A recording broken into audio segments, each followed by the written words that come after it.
ദൈവനാമം വാഴ്ത്തപ്പെടുമാറാകട്ടെ. നിങ്ങൾക്കെല്ലാവർക്കും യേശു ക്രിസ്തുവിൻ്റെ ധന്യനാമത്തിൽ സ്നേഹവന്ദനങ്ങൾ. ദൈവസഭയുടെ ദൗത്യത്തെപ്പറ്റിയാണ് ചിന്തിച്ചുകൊണ്ടിരിക്കുന്നത്. കർത്താവായ യേശു ക്രിസ്തു സഭയ്ക്ക് നൽകിയതായ ദൗത്യം, ഗ്രേറ്റ് കമ്മീഷൻ, മത്തായിയുടെ സുവിശേഷം 28 അധ്യായത്തിൻ്റെ 12-18 മുതലുള്ളതായ വാക്യങ്ങളിൽ നമ്മളത് വായിക്കുന്നുണ്ട്. ഏറ്റവും ശ്രേഷ്ഠമായ ഒരു നിയോഗമാണ്, ദൗത്യമാണ് ദൈവസഭയ്ക്ക് നൽകിയിട്ടുള്ളത്. യേശുക്രിസ്തുവിൻ്റെ ക്രൂശീകരണം എന്ന് പറയുന്നത് ലോകചരിത്രത്തിൽ സുപ്രധാനമായൊരു സംഭവം തന്നെയാണ്. ആ ക്രൂശീകരണത്തിൻ്റെ പുറകിൽ വ്യക്തമായൊരു ദൈവിക കാര്യപരിപാടി ഉണ്ടായിരുന്നു. അത് മാനവരാശിയുടെ രക്ഷാ പദ്ധതി തന്നെയാണ്. പാപം ചെയ്ത മനുഷ്യവംശം രക്ഷ പ്രാപിക്കുവാൻ വേണ്ടി ദൈവത്താൽ തന്നെ ക്രമീകരിക്കപ്പെട്ട ഒരു പദ്ധതിയാണ് രക്ഷാകര പദ്ധതി, രക്ഷാകര ദൗത്യം എന്നുള്ളത്. ആ പദ്ധതി നിർവഹിക്കുവാൻ വേണ്ടി ദൈവം ലോകത്തിലേക്ക് അയച്ചത്, ലോകത്തിൽ നൽകിയത്, കൈമാറിയത് യേശുക്രിസ്തുവിനെ തന്നെയാണ്. അതായത് തൻ്റെ ഏകജാതനായ പുത്രനെ തന്നെ. അത് നാം പരിഗണിക്കുമ്പോൾ ലോകചരിത്രത്തിലെ ആദ്യത്തെ മിഷണറി എന്ന് പറയുന്നത് നമ്മുടെ കർത്താവായ യേശുക്രിസ്തു തന്നെയാണ്. നാം തിരുവെഴുത്തിൽ വായിക്കുന്നുണ്ട്, ആരും നശിച്ചു പോകാതെ എല്ലാവരും നിത്യജീവൻ പ്രാപിക്കേണ്ടതിന് ദൈവം അവനെ നൽകുവാൻ തക്കവണ്ണം ലോകത്തെ സ്നേഹിച്ചു എന്ന് നാം വായിക്കുന്നു. യേശുക്രിസ്തു ദൈവത്തിൻ്റെ ദാനമാണ്. ലോകത്തിന് ലഭിച്ച ഏറ്റവും മഹത്തായ ശ്രേഷ്ഠമായ ദാനമാണ്, ഡിവൈൻ ഗിഫ്റ്റാണ്, മിഷണറിയാണ് കർത്താവായ യേശുക്രിസ്തു. ആ യേശുക്രിസ്തു ലോകത്തിലേക്ക് വന്നത് ആരും നശിച്ചു പോകരുത് എന്നുള്ള ലക്ഷ്യത്തോടെയാണ്. എല്ലാവർക്കും നിത്യജീവൻ ലഭിക്കണം എന്നുള്ള ലക്ഷ്യത്തോടുകൂടിയാണ്.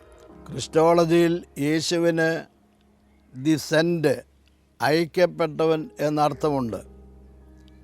പിതാവ് തൻ്റെ പുത്രനെ ലോകത്തിലേക്ക് അയച്ചു. അവൻ തൻ്റെ ദൗത്യം നിർവഹിക്കുന്നത് കാൽവരിയിലെ ക്രൂശീകരണത്തോടുകൂടിയാണ്. ആ ദൗത്യം നിർവഹിക്കപ്പെട്ട് കഴിഞ്ഞു. അവിടുന്ന് കാൽവരിയിൽ ക്രൂശിക്കപ്പെട്ടു, രക്തം ചൊരിഞ്ഞു, മാനവരാശിയുടെ പാപത്തിൻ്റെ പരിഹാരം സാധ്യമാക്കി. ക്രൂശിൽ കർത്താവായ യേശുക്രിസ്തു പറഞ്ഞ അന്ത്യമൊഴി എന്ന് പറയുന്നത് ഇറ്റ് ഈസ് ഫിനിഷ്ഡ്, അത് നിവർത്തിയായി, ടെറ്റലസ്റ്റായി. ആ മഹാദൗത്യം പൂർത്തീകരിക്കപ്പെട്ടു, നിവൃത്തിയാക്കപ്പെട്ടു. ദൈവത്തിൻ്റെ തിരുവെഴുത്ത് പറയുന്നത്, ഇവയുടെ മോചനമുള്ളിടത്ത് ഇനി പാപത്തിൻ്റെ പരിഹാരത്തിന് വേണ്ടി യാതൊരു യാഗത്തിൻ്റെയും ആവശ്യമില്ല.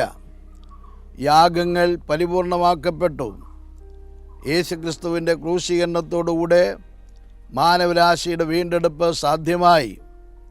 ഈ മഹാദൗത്യം കർത്താവായ യേശുക്രിസ്തു സഭയെ ഫലമേൽപ്പിച്ചു. ആ മിഷൻ സഭയ്ക്ക് വേണ്ടി നിയോഗിക്കപ്പെട്ടു, സഭയെ ഫലമേൽപ്പിച്ചു.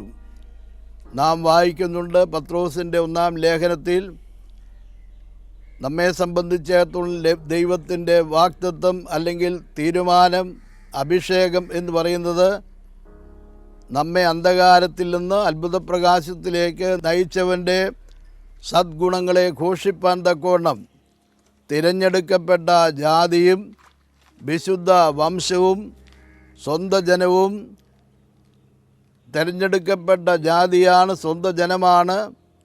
നാം അവിടുത്തെ ദൗത്യവാഹകരാണ്.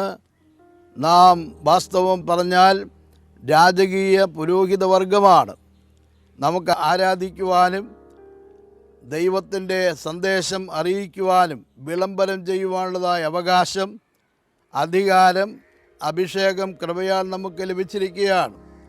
ഈ കാര്യം, ഈ ദൗത്യം സഭ ഏറ്റെടുത്തിരിക്കുന്നു. അല്ലെങ്കിൽ പിതാവാം ദൈവത്തിൻ്റെ ഹിതപ്രകാരം കർത്താവായ യേശുക്രിസ്തു ഈ മഹാദൗത്യം, ഉത്തരവാദിത്വം സഭയെ ഏൽപ്പിച്ചിരിക്കുന്നു. അവിടുന്ന് ശിഷ്യന്മാർക്ക് ഈ ദൗത്യം നൽകി, അതിനുള്ളതായ അഭിഷേകം നൽകി, സഭയെ ഫലമേൽപ്പിച്ചു. അവിടം മുതൽ ഈ ദൗത്യവാഹകരായി വീണ്ടെടുക്കപ്പെട്ട എല്ലാ വിശുദ്ധരും യോഗ്യതയുള്ളവരായി തീർന്നിരിക്കുകയാണ്.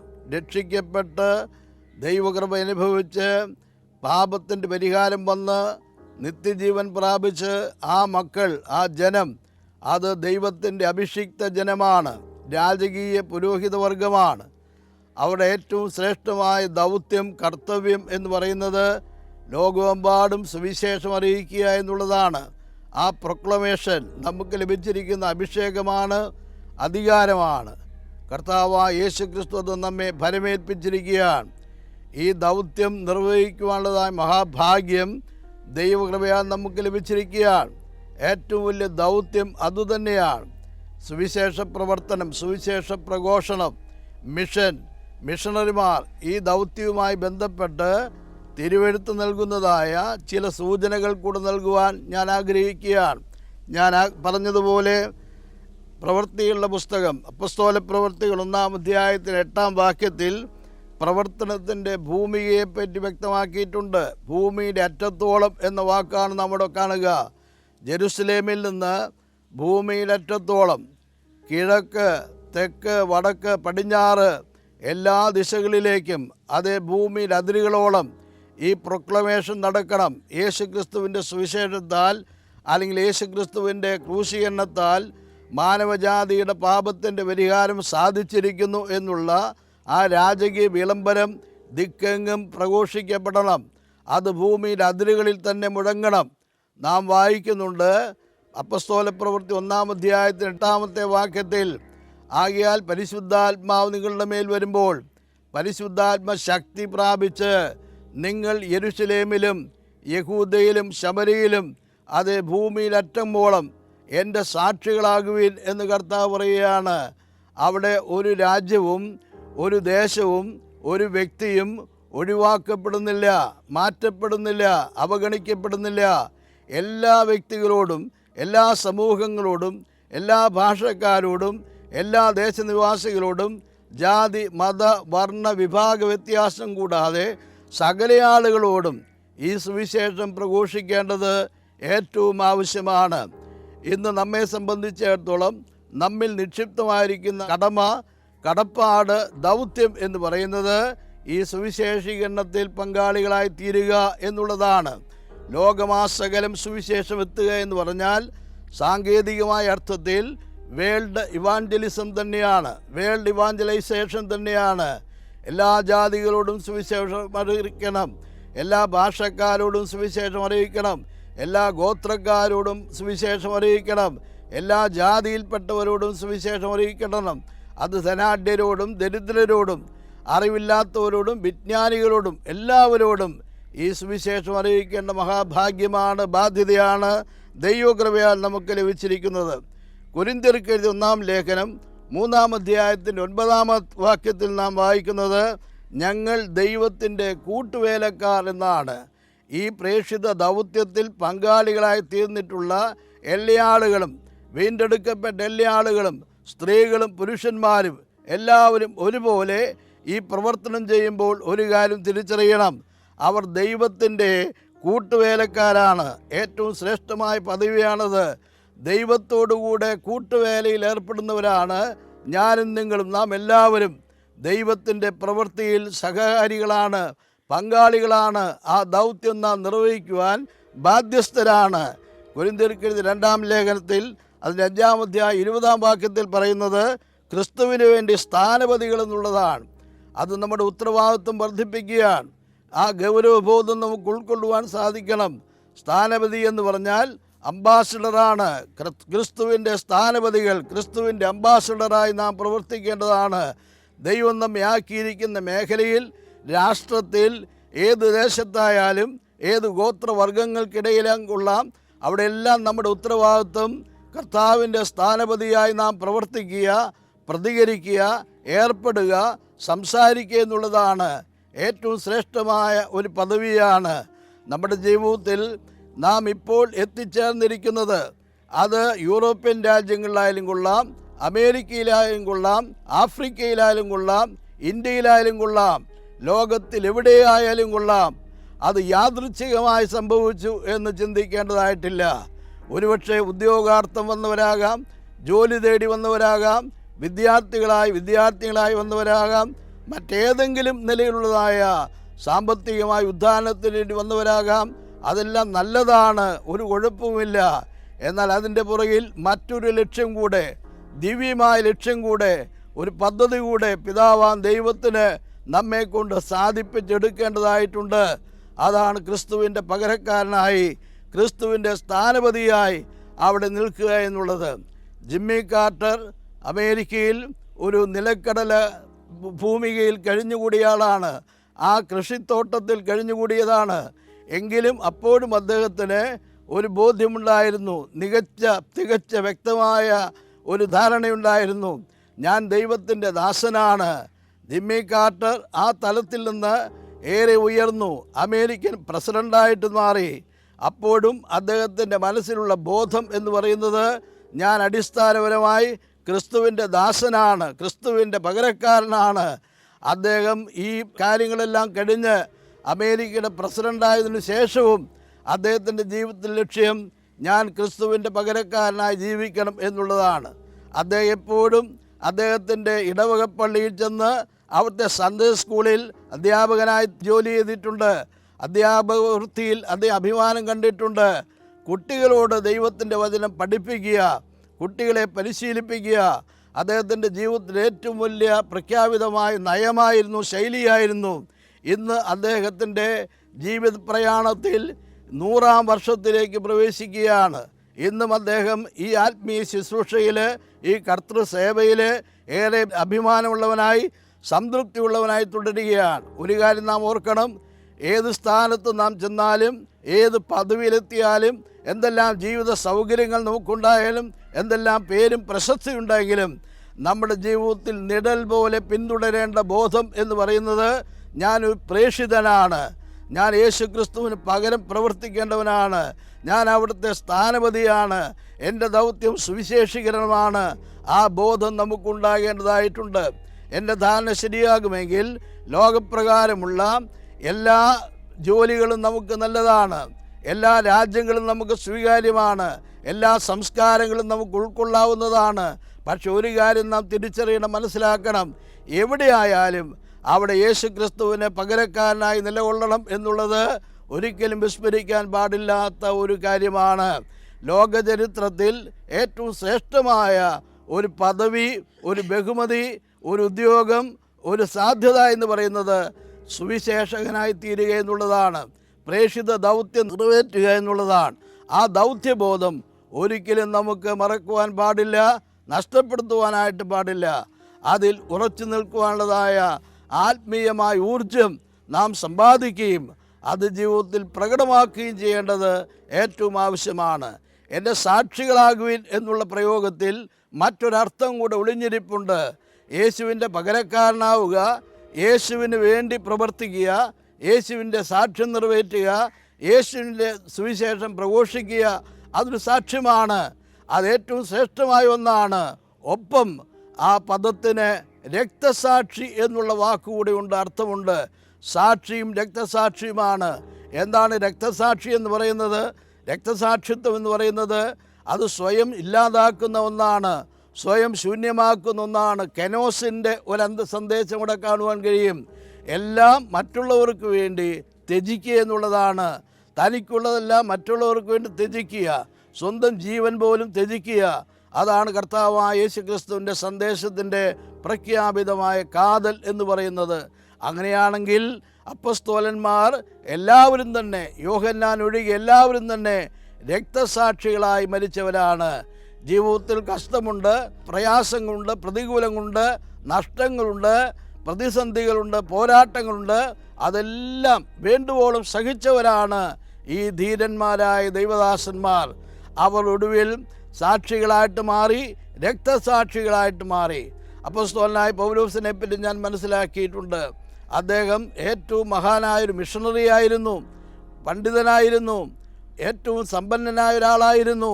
ഇതെല്ലാം വേണ്ട എന്ന് വെച്ച് കർത്താവായ യേശു ക്രിസ്തുവിൻ്റെ ആ പ്രേക്ഷിത ദൗത്യത്തിൽ അദ്ദേഹം ഏർപ്പെട്ടു. എനിക്ക് മനസ്സിലാക്കുവാൻ സാധിച്ച മറ്റൊരു രഹസ്യം, അദ്ദേഹം അനുഭവിച്ചതായ കഷ്ടങ്ങൾ, പീഡനങ്ങൾ, ഭീഷണികൾ, വെല്ലുവിളികൾ, നിന്ന, പരിഹാസം, എല്ലാത്തിൻ്റെയും ലിസ്റ്റ് അക്കമിട്ട് അദ്ദേഹം രേഖപ്പെടുത്തി വച്ചിട്ടുണ്ട്. എന്നാൽ ആ കാര്യങ്ങളെല്ലാം നാം വിലയിരുത്തുകയും നിരീക്ഷിക്കുകയും ചെയ്യുമ്പോൾ അദ്ദേഹത്തിൻ്റെ ശുശ്രൂഷയുടെ മഹത്വം, മാഹാത്മ്യം, അതിൻ്റെ പെരുമ എത്ര വലിയതാണെന്ന് മനസ്സിലാക്കുവാൻ സാധിക്കും. അദ്ദേഹം അനേക ആളോട് സുവിശേഷം പങ്കുവച്ചു, അവരെ വിശ്വാസത്തിലേക്ക് കൊണ്ടുവന്നു. അനേക ദൈവസഭകളുണ്ടായി, അനേകം ആളുകളെ ശിഷ്യന്മാരാക്കി തീർത്തു. അനേകം പ്രവൃത്തികൾ അദ്ദേഹം ചെയ്തു. അദ്ദേഹത്തിൻ്റെ ഈ പ്രവൃത്തികളെല്ലാം നാം ചേർത്ത് വെച്ച് പഠിക്കുകയോ വായിക്കുകയോ ചെയ്യുമ്പോൾ അദ്ദേഹത്തിന് ഇതിൻ്റെ പേരിൽ സാധിക്കാവുന്ന നേട്ടങ്ങൾ ധാരാളമാണ്. എന്നാൽ വാസ്തവത്തിൽ പൗലോസിന് എന്താണ് നേടാൻ സാധിച്ചത്? ഭൗതികമായി യാതൊന്നും നേടാൻ സാധിച്ചില്ല.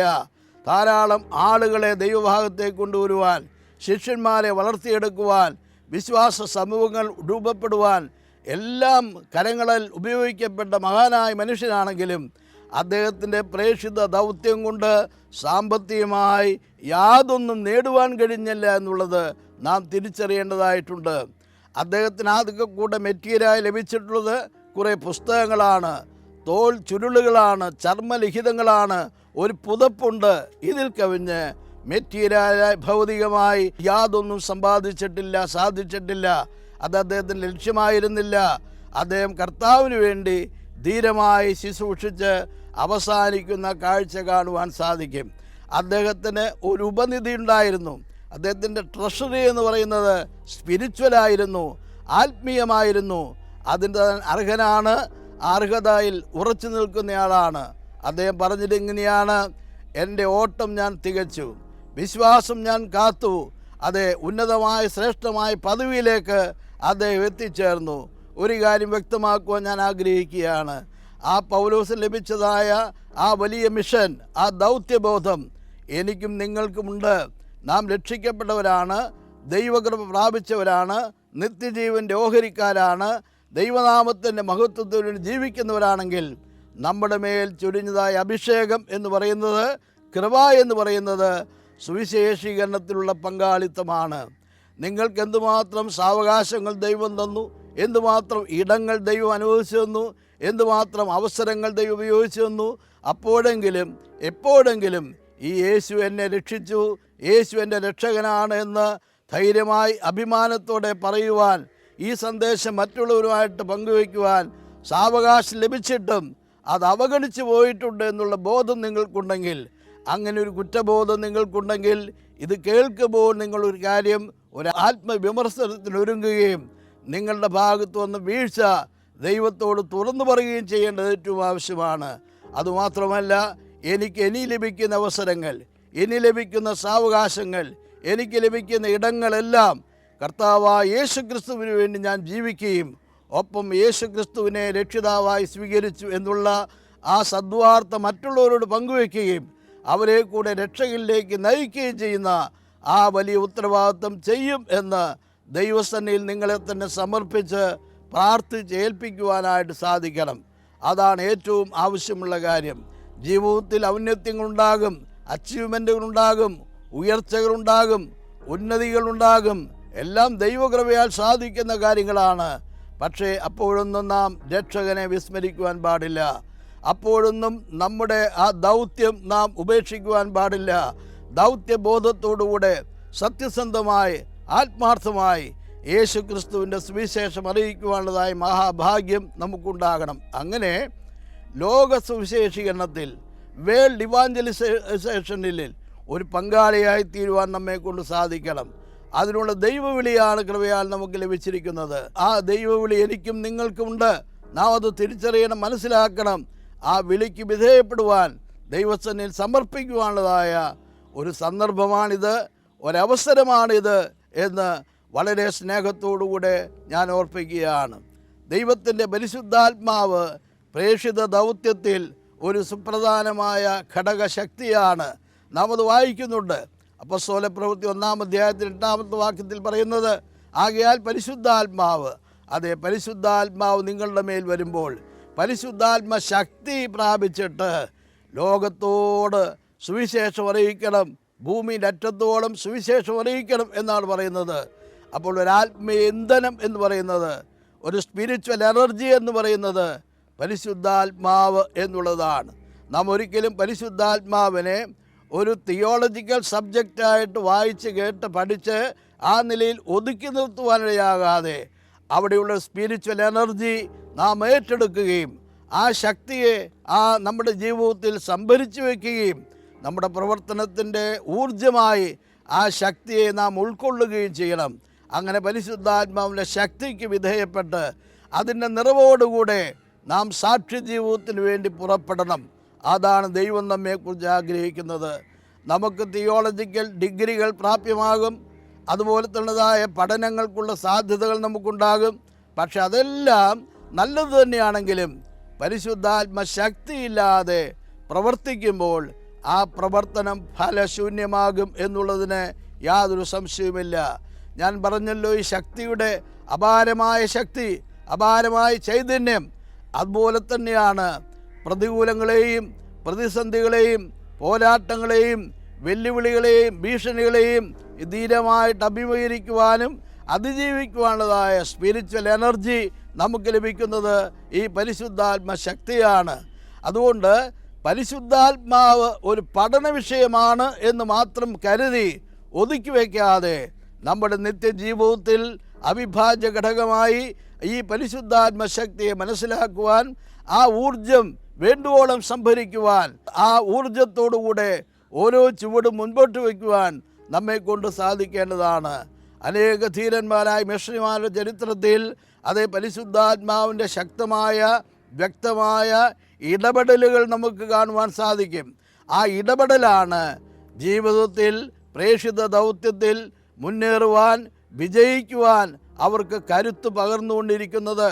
വേദനയുണ്ടാകാം, സങ്കടമുണ്ടാകാം, നിരാശയുണ്ടാകാം, നെടുവീർപ്പുണ്ടാകാം, ഭയമുണ്ടാകാം, പ്രതികൂല സാഹചര്യങ്ങൾ വേണ്ടുവോളം ഉണ്ടാകാം.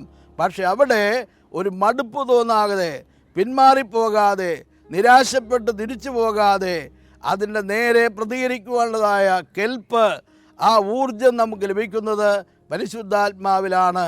മാത്രവുമല്ല, പരിശുദ്ധാത്മാവാണ് കൗൺസിലർ, പരിശുദ്ധാത്മാവ് ഡയറക്ടറാണ്, പരിശുദ്ധാത്മാവ് നമ്മുടെ പ്രവർത്തനത്തിൽ പങ്കാളിയാണ്, പരിശുദ്ധാത്മാവിൻ്റെ ഗൈഡൻസ് നമുക്ക് കിട്ടുകയാണ്. എവിടെയാണോ, ഏത് വളവിലാണോ, ഏത് തിരിവിലാണോ അപകടം കാത്തിരിക്കുന്നത്, എവിടെയാണോ പ്രതിസന്ധിയുള്ളത്, അത് പറഞ്ഞു തരുവാൻ പരിശുദ്ധാത്മാവിന് സാധിക്കും. ഒരു സുഹൃത്ത് നമ്മോട് മുഖത്ത് നോക്കി സംസാരിക്കുന്ന പോലെ പരിശുദ്ധാത്മാവിന് ഇന്നും നമ്മോട് വ്യക്തമായി സംസാരിക്കുവാൻ, ഇടപെടുവാൻ, നമ്മുടെ വഴികൾ തിരിച്ചറിഞ്ഞ് പോകേണ്ട വഴി കാണിച്ചു തരുവാൻ, ഇതിലേ പോകൂ, അതിലേ പോകരുത്, ഇത് കൃത്യമായി നമ്മോട് പറയുവാൻ ഇന്നും പരിശുദ്ധാത്മാവിന് സാധിക്കും. പരിശുദ്ധാത്മാവ് എന്ന് പറയുന്നത് ഒരു തിയോളജിക്കൽ പഠന വിഷയം മാത്രമല്ല. നമ്മുടെ നിത്യജീവിതത്തിൽ, നമ്മുടെ പ്രേക്ഷിത പ്രയാണത്തിൽ, നമ്മുടെ ആരാധനയിൽ, നമ്മുടെ പെരുമാറ്റത്തിൽ, നമ്മുടെ ഇടപെടലുകളിലെല്ലാം നിത്യം സമ്പർക്കം പുലർത്തേണ്ട ദൈവശക്തിയാണ്, ദൈവകൃപയാണ് പരിശുദ്ധാത്മാവ് എന്ന് പറയുന്നത്. ആ പരിശുദ്ധാത്മാവാണ് സ്പർജനെ മുൻപോട്ട് നയിച്ചത്, D.L. മൂഡിയെ മുൻപോട്ട് നയിച്ചത്, സാങ്കിയെ മുൻപോട്ട് നയിച്ചത്, ഡോക്ടർ ബില്ലി ഗ്രഹാമിനെ മുൻപോട്ട് നയിച്ചത്, നമുക്ക് പരിചയമുള്ള ചുറ്റുപാടുകളിലെ എല്ലാ പ്രേക്ഷിത വീരന്മാരെയും മുൻപോട്ട് നയിച്ചുകൊണ്ടിരിക്കുന്നത്. ആ സേനയിൽ അണിചേരുവാൻ നിങ്ങൾ തയ്യാറുണ്ടോ? നിങ്ങൾക്ക് ഒരുക്കമുണ്ടോ? നിങ്ങൾക്ക് സമർപ്പണമുണ്ടോ? നിങ്ങൾക്ക് താല്പര്യമുണ്ടെങ്കിൽ നിങ്ങൾ ഈ കാര്യം വിസ്മരിക്കുവാൻ പാടില്ല. യെശയ്യാവ് എന്ന ചെറുപ്പക്കാരൻ ഒരിക്കൽ ദൈവത്തിൻ്റെ മാഹാത്മ്യം തിരിച്ചറിഞ്ഞു, ആരാധ്യനായ യഹോവയുടെ പ്രാധാന്യം തിരിച്ചറിഞ്ഞു. അതിൻ്റെ നടുവിൽ അവനൊരു കാര്യം മനസ്സിലായി. അവന് മനസ്സിലായി ദൈവത്തിൻ്റെ സ്വരം തിരിച്ചറിയണം എന്ന് മനസ്സിലായി. ദൈവത്തിൻ്റെ സ്വരം അവന് കേൾക്കുവാനിടയായി. അവൻ്റെ മനസ്സിനെ പാകപ്പെടുത്തിയപ്പോൾ ദൈവം അവനോട് സംസാരിക്കുവാനിടയായി. ദൈവം സംസാരിച്ചിങ്ങനെയാണ്, ഞാൻ ആരെ അയക്കേണ്ടു, ആർ എനിക്ക് വേണ്ടി പോകും എന്നാണ്. ആ യുവാവ് ദൈവത്തിൻ്റെ സ്വരം കേട്ടറിഞ്ഞ് ദൈവത്തിൻ്റെ സ്വരത്തിന് വിധേയത്വം പുലർത്തി, ആ സമർപ്പണം ചെയ്തു. അവൻ പറഞ്ഞു, അടിയനെ അയക്കണമേ, അടിയൻ പോകാം എന്ന് പറഞ്ഞു. ആ യെശയ്യാവ് പ്രവാചകനായി മാറി അനേകരോട് ദൈവത്തിൻ്റെ വൻകാര്യങ്ങൾ വിളിച്ചറിയിച്ചു, ദൈവത്തിൻ്റെ അരുളപ്പാടുകൾ വിളിച്ചറിയിച്ചു. ജീവിതം അർത്ഥവത്തായി തീർന്നു, ധന്യമായി തീർന്നു. ഞാൻ എൻ്റെ വാക്കുകൾ അവസാനിപ്പിക്കട്ടെ. ഇന്ന് ദൈവത്തിൻ്റെ സ്വരം കേൾക്കുവാൻ നാം നമ്മുടെ മനസ്സിനെ പാകപ്പെടുത്തുമെങ്കിൽ നിശ്ചയമായും ദൈവത്തിന് ഇന്ന് നമ്മോട് സംസാരിക്കുവാനായിട്ട് സാധിക്കും. ഞാൻ ആരെ അയക്കേണ്ടു, ആർ എനിക്ക് വേണ്ടി പോകും, അടിയനിതാ, അടിയൻ അയക്കണമേ എന്ന് നമുക്ക് പ്രതികരിക്കാം, വിധേയപ്പെടാം, സമ്പൂർണ്ണമായി സമർപ്പിക്കാം. ദൈവം അതിന് നമ്മെ ഓരോരുത്തരെയും സഹായിക്കട്ടെ.